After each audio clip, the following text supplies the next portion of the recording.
Queremos invitar al escenario a un arquitecto de renombre nacional e internacional, con una obra que desde lo local y a veces incluso desde la precariedad ha logrado ser reconocida por sus pares y los especialistas, siendo expuesta en bienales chilenas y la Bienal de Venecia, probablemente el escenario más relevante de la arquitectura mundial.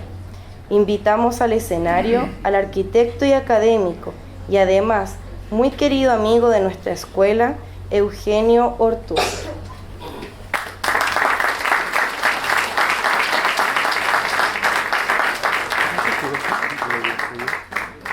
Bueno, muchas gracias por la invitación, y especial a Tomás Drago, porque tengo una cercanía especial con esta escuela.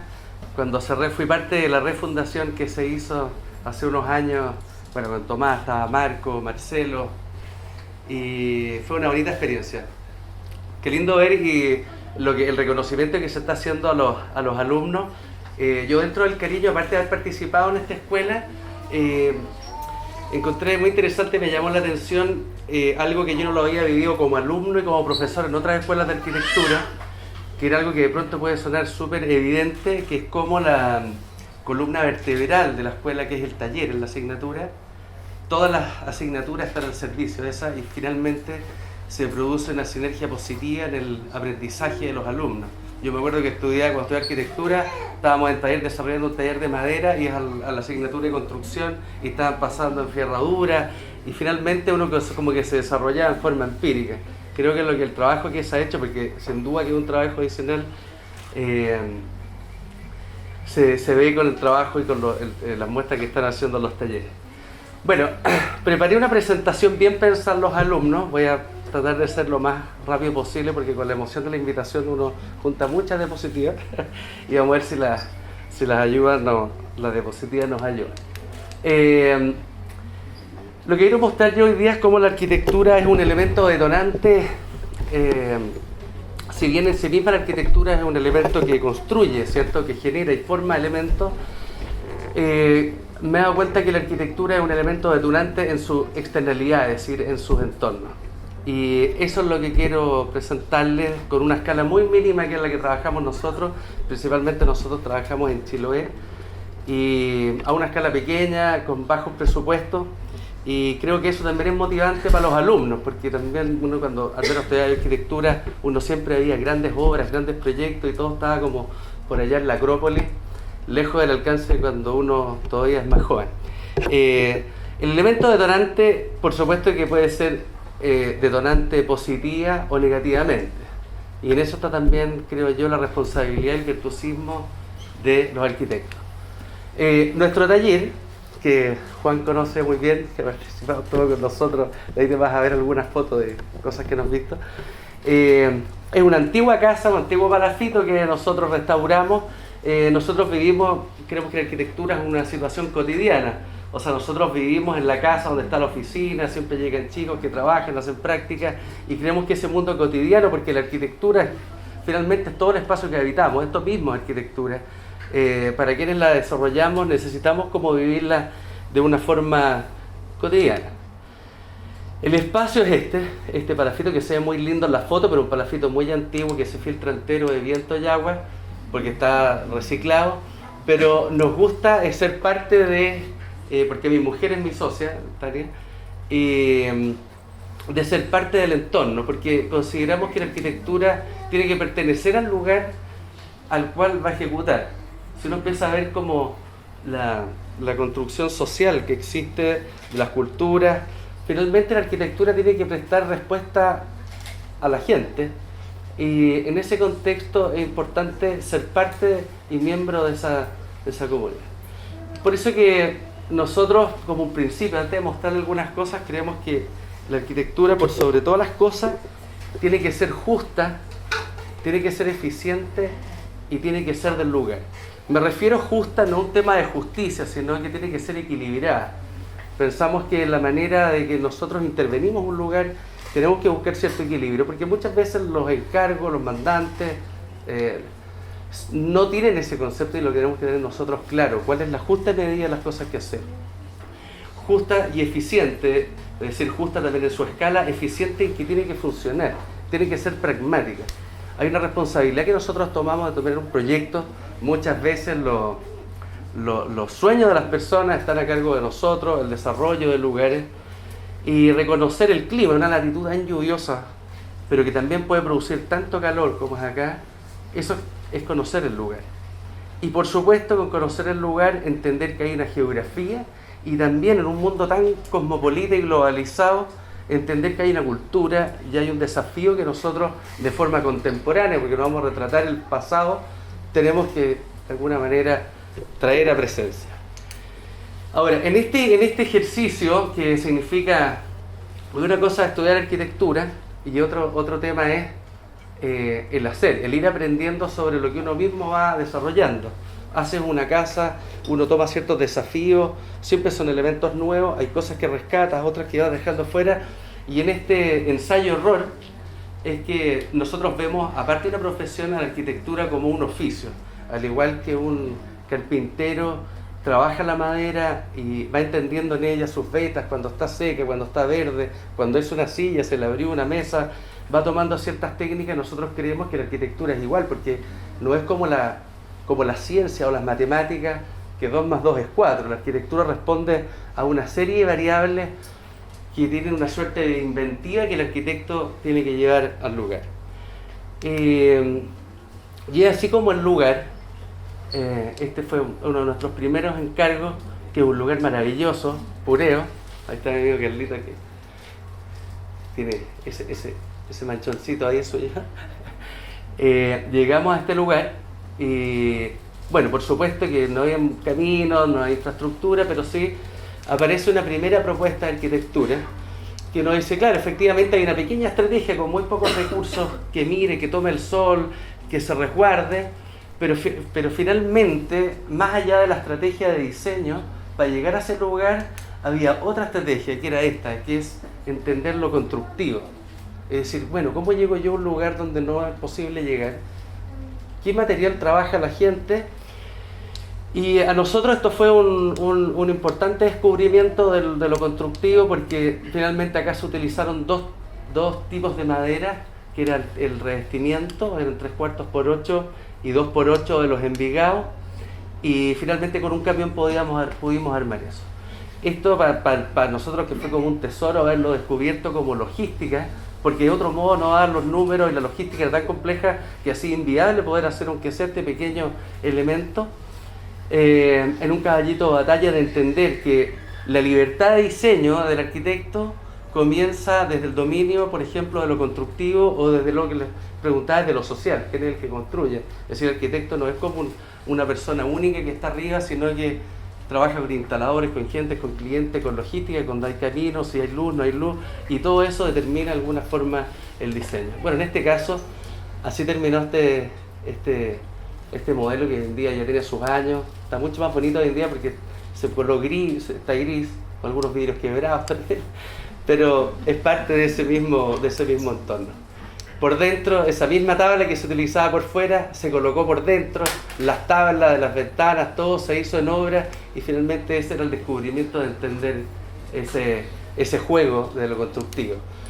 Independiente del lugar, si los lugares van ofreciendo otras condiciones, como por ejemplo este espacio abierto que se contrapone a lo anterior, de pronto la respuesta arquitectónica, claro, desde la misma lógica de lo constructivo, pero aparecen las formalidades, por ejemplo esta casa a la orilla de este barranco, de que la casa se eleva en busca de la luz, en busca del dominio, y de traer a presencia ese lugar que vertiginoso de acantilado, y con respuestas como por ejemplo el cerramiento, donde acá ataca al norte, que se ve desde esta otra perspectiva, que protege la abertura de la puerta, y que desde el interior aparece al menos una cosa que nosotros buscábamos y que pasaba con las construcciones más tradicionales de acá del sur, por lo menos más en Chiloé y en Puerto Montt también, que las construcciones eran de cielos bajos, muy oscuras. Entonces los periodos invernales se hacían más tediosos. Entonces, ¿cómo llevamos el espacio exterior al interior y aprovechar el sol como un método también de calefacción? de manera más bien empírica, no teníamos la herramienta en ese momento, esta casa ya tenía unos 7 años. Y esa otra foto muy bonita del amigo que... esta casa de Palafito es la casa de Francisco Coluane, que se llevó de un sector rural en la comuna de Kemchi, en Chiloé, y se trasladó a la misma ciudad de Kemchi a través de una minga, y se le hicieron estas interpretaciones, no sé qué habrá sido el arquitecto, y me tocó ver esta minga, que fue como el año 2007, que se arrastró a esta casa, este sector, se llegó toda la comunidad de Tubildá. De hecho, habrán llegado una cantidad de yuntas, fue una cosa sensacional, y la casa se llevó hasta el mar, y después llegaron las lanchas, tomaron las lanchas y la llevaron hasta la ciudad, y cuando llegaron a la ciudad, estaban toda la gente esperando, donde nivelaron el lugar, y la casa la colocaron, hicieron la casa museo de Francisco Coluane. Una cosa muy linda. Ahora, en la suerte que da la vida, es que un día nos encargaron una casa, la Francisca Pacheco, y cuando estábamos en el lugar le dijimos, oye, pero acá había algo, entonces sí había una casa, la casa Francisco Coluane. No te creo, la casa Francisco Coluane, y nos tocó intervenir en el lugar donde habían sacado esa casa. No era como un antecedente de que había estado la casa, lo descubrimos después. Y en ese descubrir, el lugar al tiro como que nos trajo algo potente, es decir, a ver, estamos como reutilizando el lugar. El lugar tiene 3000 años más, qué sé yo, pero este lugar quizás en el hombre de tener 200 años, estuvo un escritor, ahora se fue la casa, ahora por estar nosotros, propongamos que en el encargo de esta vivienda la casa también se reutilice, y planteamos la lógica de esta casa, que es muy hermética, con muchos elementos reciclados, como entendiendo de esta transitoriedad que tiene la misma arquitectura en el lugar. De hecho se planteó... ¿Tú trabajaste, Juan, acá también, cierto? Sí. En esta casa, sí. No, ¿y has visto fotos? No, terminado. Un elemento muy hermético, porque hay una suerte como espacio público, de tal manera que la casa produciera un asombro al interior de ella en relación a su entorno. O sea, el otro lado de la casa es completamente vidriado, y aquí empiezan a aparecer como descubrimientos personales, como oficinas, de cómo llevábamos los rebajes de la estructura sin ningún tipo de marco, sin ningún tipo de pilastra, a que el rebaje recibiera el vidrio y que lo hiciera más honesta la casa. Es decir, todas las vísceras de la casa están a la vista, no hay elementos que empiezan como a maquillar el proceso. Ese es el interior de la casa, y tú cuando entras a la casa aparece este asombro de descubrir este hermoso canal, el canal de Tubildá, y la casa por supuesto que se orienta y trata de no tocar nada, es decir, la casa se quiebra donde hay un manzano para no botarlo. Ahora, estos elementos, y por eso que hablaba al principio del ensayo-error que tiene la arquitectura, hay una cosa muy linda, porque uno va tomando cosas que ya venían de otros ejercicios anteriores, que era algo que nosotros decíamos, ¿cómo hacemos que la estructura sea la propia arquitectura? O sea, no que exista lo que ocurre mucho con la arquitectura, que hay como un maquillaje adicional, sino que la estructura es el resultado final. Y habíamos desarrollado en la quinta región también esta vivienda, que empieza a tener lenguajes también, pero respuestas distintas al lugar, a la situación, al encargo, de la envolvente, que ya habíamos visto en otro proyecto, la estructura que la habíamos estudiado en el caso de Chiloé, de bonitos ensambles, de manera de no depender de elementos mecánicos como los clavos, los tirafondos, sino que tú levantabas la estructura, llegaba al vidrio y la casa quedaba así.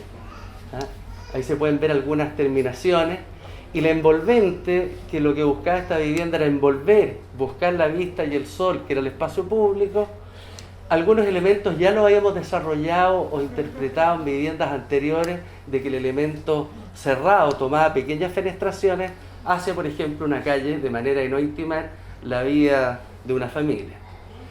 Estos elementos que les cuento se empiezan a replicar en distintos proyectos en relación al lugar, la latitud, el encargo y el material que también existe en el lugar. Bueno, esta es una última foto que me gustaba mucho esta foto, porque la diagonal, que es un elemento estructural, también empieza a ser un elemento ornamental. Por ejemplo, como esta casa en Los Molles, una pequeña cabaña, que se trabajó una dimensión de 3x3, que es la dimensión que se vende la madera, y esto se puede llenar, cerrar con vidrio, con una suerte de flexibilidad, reconoce su pendiente. O, por ejemplo, otro proyecto que está en otra latitud, Lago Natri, en Chiloé del Sur, entre medio de un bosque, busca la horizontal, se refugia del agua, pero sí la estructura es la que está presente como parte de la arquitectura. O yéndose al norte, en este caso estas son estructuras metálicas, que era lo que el material que se encontraba ahí, con el ladrillo chonchón, pero los sombreaderos van buscando otras lógicas, pero de un mismo principio. Esta es la... sí la conocí. Claro. El lugar, sin duda, volviendo a lo que hablábamos inicialmente del lugar, es la que nos da siempre como una pauta a cómo llegar a ese espacio. Muchas veces tú puedes ir muchas veces al lugar, pero hasta hay un momento que el lugar te empieza como a relatar algo. Este era un terreno que era un tremendo espinillal, que la verdad que una verdadera contaminación, se limpió esto, y hasta que empezó a bajar la marea y empezaron a aparecer unos corrales de pesca. Yo creo que ese fue como un punto detonante de decir, bueno, este pequeño lodge, que esta fue la primera etapa, tiene que tener un cuento con el lugar de Chiloé, con este lugar que, como hablábamos, que tiene 3000 años, pero que sin embargo es como unas pequeñas rocas que están emplazadas y que van a estar transitoriamente en el lugar, y que la respuesta al clima que puedan tener es la misma arquitectura. Por ejemplo, el volumen más alto protege del norte, el más bajo protege del sur, y la interioridad la genera la misma arquitectura, y no hay un elemento adicional que sale como un paramento del viento o otra forma, sino que es el mismo hecho arquitectónico. Y también la reutilización de elementos, entendiendo esta como temporalidad o darle valor a los mismos elementos usados. El interior es muy translúcido, con terciados muy económicos que se cortan en franjas como para darle alguna choreza. Y en esta búsqueda de las energías pasivas, cuando se habla de eficiencia, uno siempre piensa que hay que poner placas fotovoltaicas, aerogeneradores o ir a la geotecnia. La energía finalmente es el sol, la lluvia, el viento, y si no los logra canalizar bien y solamente darle el tiempo de pensarla, se pueden desarrollar bien. Hicimos este prototipo, aquí se ve más de cerca, que esa foto me gusta mucho con el caballo, está muy lindo. Mantiene esta forma muy prístina del galpón, muy racional, del lleno y vacío, es decir, todo es lleno y el vacío es lo que mira al norte, con vidrio fijo, porque recibe el sol, y las ventilaciones se dan desde el sur cuando hay buen clima, y las ventilaciones del norte son laterales de manera que no entre el agua. Esto lo metimos, bueno, estas son las imágenes interiores. La idea fue captar el máximo de luz, para nosotros la luz es fundamental, pero poder liberar el calor que se produce en el verano, que son los contrastes que vivimos nosotros en esta latitud. Así ideamos este modelo, ya con más tecnología de lo que veníamos haciendo empíricamente anterior, que también tuvimos hartos errores. De hecho, claro, en el verano eran muy cálidas, o sea, en el invierno, y después del verano no se podía estar adentro. Ventilar desde el sur para eliminar el calor, absorber el calor del norte, tomar las aguas las aguas lluvias para recuperarlas, y con esos pequeños tips la casa empieza a hacerse más cómoda, funcional y por lo mismo eficiente, sin tener que tener un costo adicional de inversión, solamente darle una vuelta de tuerca al diseño mismo. Ahora, el tema de la eficiencia, si esta es una casa que hicimos hace mucho tiempo, uno empieza a rescatar ciertos elementos, como decíamos en este ejercicio de tomar y dejar. Y esta casa armamos por primera vez el tema de las esclusas. La casa principal y las habitaciones se van alejando, se van separando. Si llega una visita, este módulo se habilita, si llega otra más, y así puede trabajar la casa junta. Y nos dio muy buen resultado porque permitía que una familia de muchos hijos y al papá con la mamá y ocupaba una parte de la casa, llegaban los hijos, la casa se habilitaba, y si llegaban todos, la casa entera funcionaba. Entonces tenía esa flexibilidad y era más versátil la casa. Ese mismo ejercicio lo fuimos replicando en otros encargos, pero ya más racional, no tan formalmente osada, porque también aparecían dificultades constructivas, o sea, la casa anterior tuvo hartos problemas de filtraciones, que los fuimos recuperando ahora, y que en distintos espacios y lugares hemos ido trabajando en esta lógica de ensayo-error, como lo que es la estructura y la separación de los distintos elementos. Como en el interior, lo que hablábamos hace un momento de traer el exterior al interior, vuelven a aparecer, pero en este sentido, porque este elemento que es como un librero para dejar esculturas, es un elemento estructural que sostiene la cumbrera de la casa, y que en otros ejercicios se van de alguna manera perfeccionando o desarrollando mejor, pero siempre dentro de ese mismo contexto, como el cerramiento exterior de esta casa que está en el bosque, y que una vez al interior aparece el asombro del lugar y del entorno en el cual se vive. Entre el día este año fue la inauguración. O en esta pequeña casa en Piedra Azul, que se accede por una pasarela, trazamos muy bien la casa, cosa que de no cortar el mínimo de arrayanes, como que uno entra al bosque, pero en realidad entra a la casa. Y por eso está el color negro que absorbe el calor y se mimetiza en el entorno.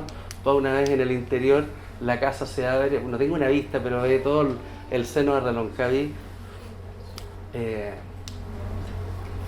todo el seno de Reloncaví a través de este vidrio y una fachada lateral que tiene.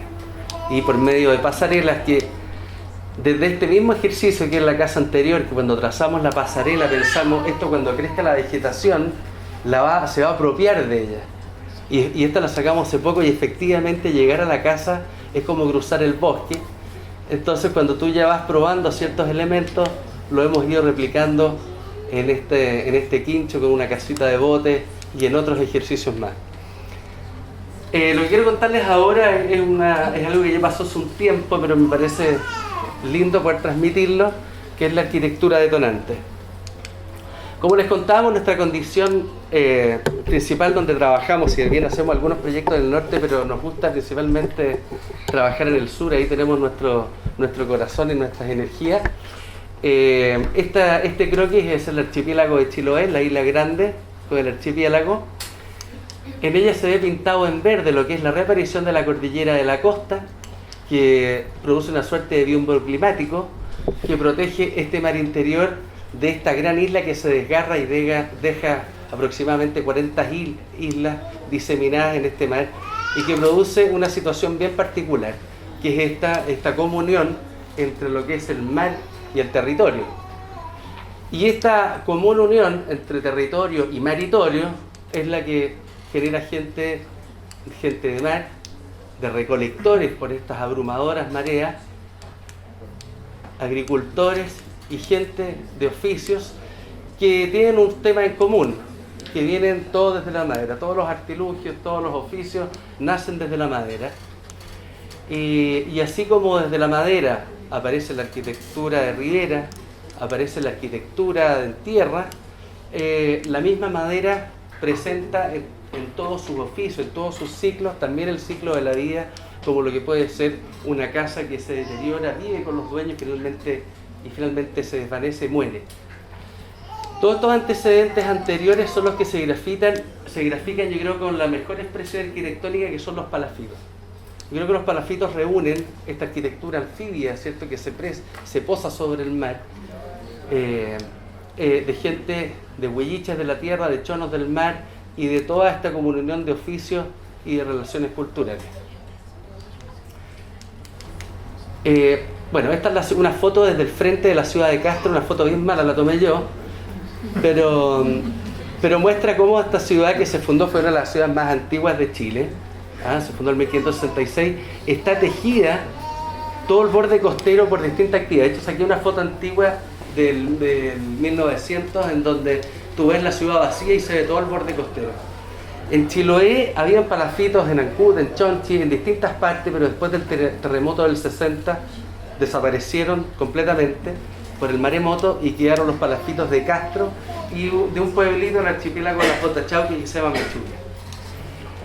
Bueno, la condición de los palafitos es esta. Los palafitos nunca han sido las las casas bonitas que se ven ahora o tan coloridas, el origen de los palafitos, el éxodo de la gente del campo a la ciudad en busca de nuevas expectativas, y esta siempre ha sido la realidad. Estas fotos las tomé yo. Y me interesa mostrarles esto por lo que a continuación les voy a mostrar, que aquí se cruzaron las letras, de que son 6 proyectos que trabajamos nosotros y que produjo una transformación y revalorización de un barrio particular de Palafito. Este es un plano del barrio de Pedro Montt 1, que se llama, donde se hicieron estos distintos proyectos, y ahí viene el tema de la arquitectura detonante, como un pequeño elemento irradia energía en su alrededor, produciendo en este caso esa energía positiva. Bueno, yo le había mostrado esta foto que era nuestra casa, pero antes de nuestra casa nosotros la habíamos restaurado como un hostel. Funcionaba tan bien como hostel que preferimos cerrarlo y que fuera nuestra casa porque queríamos vivir ese espacio. Fue una difícil decisión y hoy en día vivimos ahí. Esta es una foto antigua del barrio. Ese era el palafito actualmente, así lo compramos. Es de los palafitos más antiguos de este barrio. Y cuando lo transformamos hicimos una serie de análisis, y lo entretenido que tenía la madera esta ductibilidad, que te compras una motosierra y le puedes abrir un vano y le dejas entrar la luz. Porque la situación original era completamente distinta. Este era el palafito y la estrategia de diseño fue habilitar esto, recuperarlo, colocarle una cabeza para hacer un espacio público y luego el diseño. A ver si se ve. Sí. Ahí está. Ese es el espacio que diseñamos, que se enfocó a partir del flojero perimetral, de donde está siempre esa espera en torno al fuego. Muy común que los pasajeros vieran esa experiencia. Él es Manuel, el dueño del palafito. Es un palafito muy bajo, esa era la altura que tenía, y decidimos abrirla para entregarle luz, y quedó así. O sea, esa misma cornisa era el cielo que tenía antiguamente. Lo abrimos, lo pintamos, lo decoramos, y finalmente ese fue el trabajo que se hizo. Esto fue el ejercicio que literalmente se hizo con las patas del buche, y juntamos por ahí materiales que teníamos y logramos hacer 2 dobles alturas para que el poco calor que generábamos se juntara arriba. ¿Te acuerdas, Tomás, cuando lo dejamos que al principio costó generar calor, pero después lo logramos que funcionara? Ese era el palafito antiguamente, y después del lado del mar produjo esto. Cuando hablamos de arquitectura detonante, si uno ve la situación antigua de los palafitos que están a los lados, era muy distinta a la que ocurre después.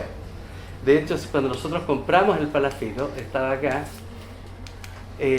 recuerdo cuando... no, espera, que se me mezcla aquí.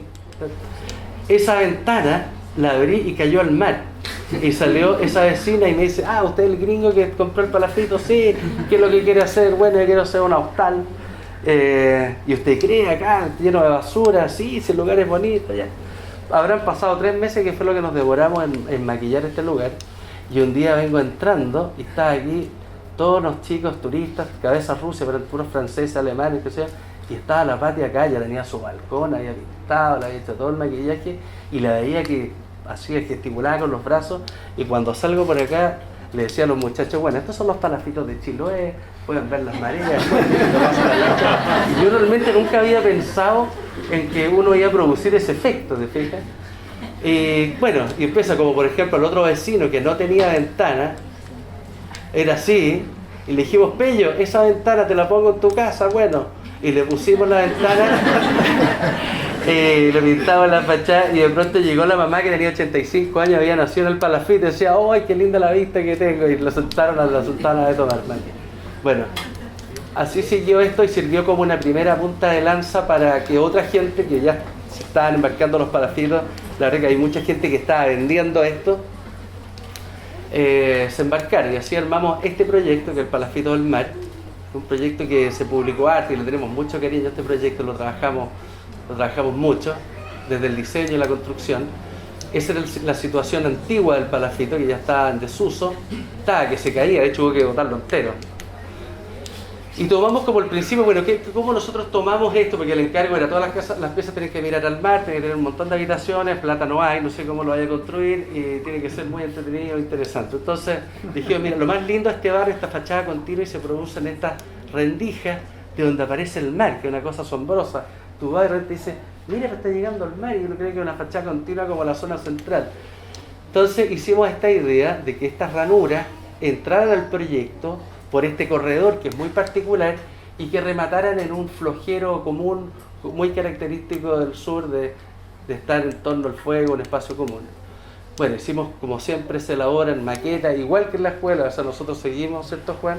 Hacemos maquetas, render, volvemos a la maqueta, volvemos al lugar hasta que tiene que resultar. Nosotros creemos que la relación entre la buena arquitectura y la mala arquitectura es el tiempo que tú le dediques, no es que haya una cosa así. Este era el proceso de diseño, es decir, claro, cada uno de estos palafitos como una calle se puede llevar a esta lógica, si lo vamos torciendo, todas las piezas van a poder mirar al mar. Desde el acceso reconocimos que todas las casas se elevaban por sobre el segundo nivel para generar un reparo que se llama, que es antes de acceder, reconociendo el corredor y reconociendo la lógica del lugar. Armamos todo en terciado, un mismo material para todo, para ahorrarnos dificultades, sobre todo que no habían muchos recursos, luz cenital que bañe de luz todo el recorrido de la casa, y cuando ibas recorriendo en esto tal, aparecían las mismas rendijas que están en la calle, pero también las terrazas donde la gente habitaba, casi como una suerte de barrio que se empieza a formar y que remata en este flojero común, en donde en vez de como lo hacen los hoteles, que hacen distintos hectáreas, dijimos, no, aquí todos van a compartir el mismo espacio, se conozcan o no, el desayuno lo toman todos juntos, y finalmente fue una interesante propuesta porque dos señores que se dicen, buenos días, toma, ahí está su taza, y todos empiezan a compartir y se produce una diferencia. Del punto de vista de los dormitorios, al ir secando los volúmenes y colocar distintos colores, logramos que todas las habitaciones miraran el mar, si bien no de primera línea, pero lo divertido es que realmente se asomaban los vecinos, un pasajero, hola, ¿cómo está, vecino? Hablando de un lado hacia otro, y también vean el mar, como lo que ocurre en general con el mismo mar. Haces a una vista con marea alta. Y después el otro proyecto también al lado, cuando ya uno se lanza al otro, este era más sencillo aún, era un galponcito con unos pequeños apart-hotel, y dijimos, bueno, armemos como este galpón que pareciera que está oxidado. No lo simulamos muy bien, si uno ve la opción no es tanto, pero al menos la voluntad estaba. El verde, el color del agua, no es turquesa como uno podría pensar.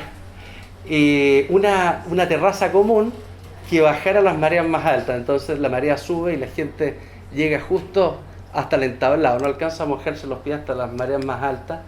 Este era el palafito, se estaba cayendo, estaba colgando, no se podía entrar el palafito en su situación original. Volvemos a la idea del corredor, que el corredor es el elemento característico de las construcciones vernáculas, desde donde el cual se entra, y a través de ciprés de las Guaitecas, esa tejuela te da ese aroma previo a ingresar a cada uno de los departamentos. Este sería el acceso, el ciprés de las Guaitecas, y todas las habitaciones miran este espacio común, asociando esta idea como de un barrio interior. Esa es la estrategia de diseño, el galpón, la formalidad y el resultado proyectual, y esa es otra imagen ya con la marea más baja y desde otra perspectiva de este galpón muy hermético. Y el último proyecto de palafitos que tomamos en este barrio, que también es un emprendimiento nuestro, era poder hacer una cafetería. Nosotros dijimos, en realidad, la única lástima de esto cuando tú haces hoteles, como que la gente del barrio no puede llegar y entrar porque es un espacio, tiene que entrar para pagar una habitación. Hagamos una cafetería como galería y invitamos gente a exponer, y también todos pueden participar de esto.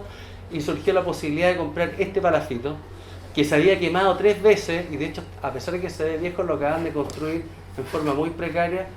Y bueno, unos socios y nos embarcamos con esto. Y como tenía mucho ancho, dijimos, para que no se vea un elemento tan rotundo que rompa con el grano, el collage del barrio, vamos separando en la que es la cafetería, lo que es la parte del hotel.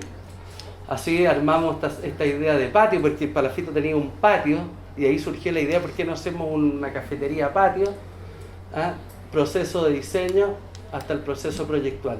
Vuelve la imagen de estas dos fachadas que se enfrentan, para entender que el acceso, este ya es el proyecto, se accede como un entre palafito, y que del interior se enfrentan dos fachadas. Ocupamos las mismas latas oxidadas del que tenía el palafito, contra otra fachada de tejuela, como que son dos dos fachadas que se enfrentan y que entregan un espacio público. Al igual que el ejercicio anterior, bajamos la terraza para acercarnos al mar y tener una relación de las mareas. Y hacia el otro lado quedan las habitaciones. Bueno, estos elementos... falta este proyecto. Aquí, en toda la línea de los palafitos se van como tejiendo, pareciera que son construcciones que están abrazadas unas con otras. De pronto aparece una interrupción acá. De hecho, esto lo vemos con un taller de acá, con Drago, cuando hacíamos taller, hicimos un ejercicio, una caleta. ¿Por qué no proponemos, por la actividad que ya tienen, o sea, ellos restauran las lanchas, pescan, pero igual es un espacio baldío, un poco tomado por gente alcohólica, y podría ser un espacio potencial para la misma comunidad, no un poco. Es que desarrollamos de hecho hay muchas embarcaciones que ya están... Armamos la idea de crear un soporte y que este soporte tomar dos palafitos de los lados para que pueda hacer una caleta con su embarcadero donde ellos puedan salir a hacer paseos en lancha, también restaurar sus embarcaciones y una cubierta libre donde esto permita que si no se vende pescado pueda hacer una feria o simplemente llegan los niños a jugar. Esos eran como los renders que hicimos. Ahora, de todo esto finalmente no se va a hacer ese proyecto, pero lo bueno es que la municipalidad, con tantos proyectos y tanto insistir que ese espacio hay que cuidarlo, la municipalidad hizo otro proyecto y hoy en día lo están desarrollando. Creemos nosotros, y por eso que hablamos de los elementos detonantes, que uno puede abrir los ojos también a la autoridad a distintas situaciones que puedan ocurrir. Hubiésemos querido que se hubiese construido el nuestro, pero felices de que sea otro proyecto y que finalmente ese espacio se recupere para la comunidad. Y el último proyecto que estamos trabajando en el barrio, pero que no es específicamente en los palafitos, es un problema que también surge acá en la ciudad. Las ciudades empiezan a disgregarse, empiezan a poblarse en las zonas rurales, creando principalmente mucha contaminación y mucho esfuerzo en tanto lo que son los traslados, el agua, la luz, los caminos, y propusimos hacer un edificio de vivienda de manera de tratar de densificar la ciudad. Acá en Puerto Montt ocurre bastante lo mismo, que se dan, empiezan a conurbarse con el ERSE, y planteamos este edificio. Esto fue mucho trabajo. Esto han sido 3 años de trabajo, ¿no? ¿Tú te acordás? La obra aquí, esto es una locura. Además, este edificio podría, por el plan regulador, que para mí no son planes reguladores, son planos especuladores, podríamos haber tenido 3 pisos más. Entonces dijimos, hagámoslo lo más pequeño posible, dentro de la escala que lógicamente tendrá un edificio, pero que sí proponga una escala de densificación a una escala de una ciudad pequeña. Y así fue como estamos desarrollando Adelante está la caleta, donde se va a hacer la caleta, de la redundancia, el proyecto nuevo, y han empezado a aparecer nuevos emprendimientos como los que se habían empezado a hacer. Esa es una foto aérea del proyecto. Son 9 departamentos, también está toda la estructura a la vista, vale decir, este es el mismo ensayo-error pero llevado a otra escala. Así está hasta actualmente. Y lo que hablábamos, o sea, estos mismos elementos de poner en valor lo que era un barrio mal visto por los mismos vecinos, que muchos querían vender porque lo encontraban feo, pobre, y finalmente querían poner los pies en terreno para decir, yo tengo títulos de dominio, porque las construcciones palafitos no tienen título de dominio. Produjo una revalorización del barrio. De hecho, hasta la vecina la Betty, que le propusimos que lo hiciera azul con amarillo, pero lo quiso hacer amarillo con negro, igual que el que habíamos hecho nosotros, pero feliz, te fijas, pero empieza a existir un valor. Y este último proyecto que hicimos junto con Tomás,